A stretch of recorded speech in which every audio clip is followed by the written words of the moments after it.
ইসরায়েলের ভূখণ্ডে ইরানের নজিরবিহীন হামলার কয়েকদিন পার হয়ে গেলেও এখন পর্যন্ত কোনো প্রতিক্রিয়া দেখায়নি ইসরায়েল।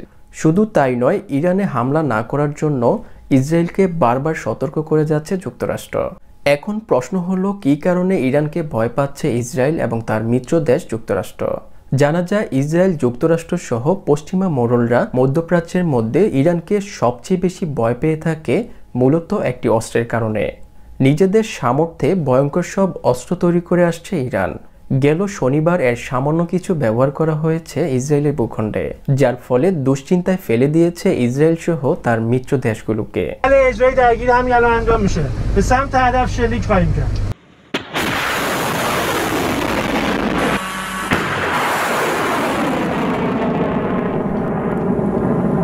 ইসরায়েল ইরানকে ভয় পাওয়ার অন্যতম কারণ ইরানে রয়েছে অত্যাধুনিক ক্ষেপণাস্ত্র। ইসরায়েলের ভূখণ্ডে পৌঁছে আঘাত করার মতো 9 ধরনের ক্ষেপণাস্ত্র রয়েছে ইরানের কাছে। বিশেষজ্ঞরা বলছে, ইরানের এসব ক্ষেপণাস্ত্রগুলো মূলত উত্তর কোরিয়া এবং রাশিয়ার নকশায় তৈরি করা হয়েছে। জানা যায়, দেশটির ক্ষেপণাস্ত্র কর্মসূচিতে সহায়তা করে আসছে চীন। যদিও যুক্তরাষ্ট্র সহ ইউরোপের বিভিন্ন দেশ এই কর্মসূচির চরম বিরোধিতা করে আসছিল, তবে সেই সবে কান দেয়নি ইরান, বরং মধ্যপ্রাচ্যে মিসাইল স্টেটে পরিণত হয়েছে দেশটি।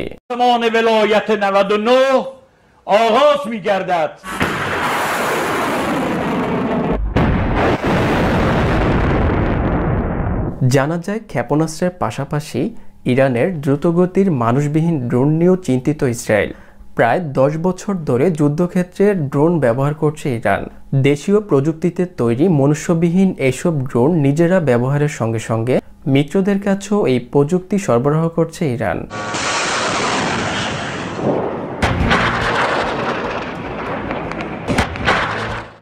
এদিকে ইসরায়েলের ভূখণ্ডে ইরানের হামলার পর থেকে ইসরায়েলের প্রধানমন্ত্রী নেতানিয়াহু ইরানের হামলার প্রতিশোধ নেওয়ার প্রতিশ্রুতি দিয়ে আসছেন। এমন পরিস্থিতিতে ইসরায়েল এবং ইরানের সংঘাত বেড়ে গিয়ে যেন আঞ্চলিক সংঘাতের রূপ না নেয়, সেই জন্য ব্রিটিশ পররাষ্ট্রমন্ত্রী ইসরায়েল সফরে এসেছেন। এই সময় নেতানিয়াহু বলেন, তার সরকার ইসরায়েলের সুরক্ষায় প্রয়োজনীয় সবকিছু করবেন।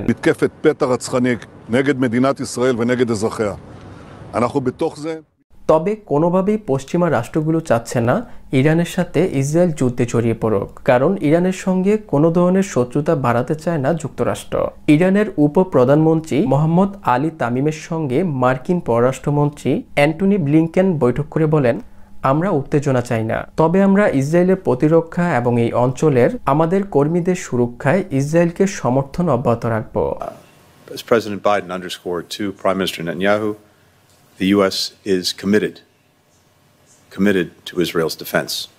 এদিকে ইসরায়েলের 2 সিনিয়র মন্ত্রী ইঙ্গিত দিয়েছেন, ইসরায়েলের পক্ষ থেকে এখনই ইরানে কোনো পাল্টা হামলা করা হবে না, তবে একটু সময় নিয়ে যে কোনো সময় ইরানে হামলা করা হবে। যদি ইরানের বিরুদ্ধে ইসরায়েল পাল্টা হামলা চালায়, তাহলে যুক্তরাষ্ট্র ইসরায়েলকে সহযোগিতা করবে কিনা এ বিষয়ে জানতে চাইলে হোয়াইট হাউসের জাতীয় নিরাপত্তা বিষয়ক মুখপাত্র জন কির্বি বলেন, ইসরায়েলের শান্তি প্রতিষ্ঠা এবং দেশটিকে রক্ষায় আমরা অঙ্গীকারবদ্ধ।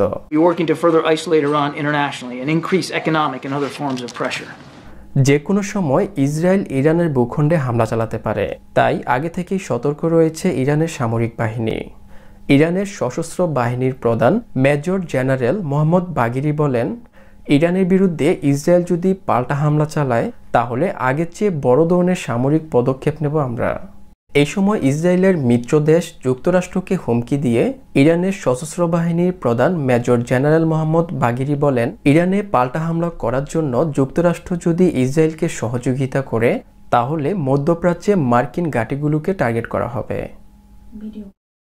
বিশ্লেষকরা বলছে, ইরান ছাড়া মধ্যপ্রাচ্যের অন্য কোনো দেশ যদি ইসরায়েলের ভূখণ্ডে হামলা করত, তাহলে সাথে সাথেই হামলার প্রতিক্রিয়া দেখাতো ইসরায়েল।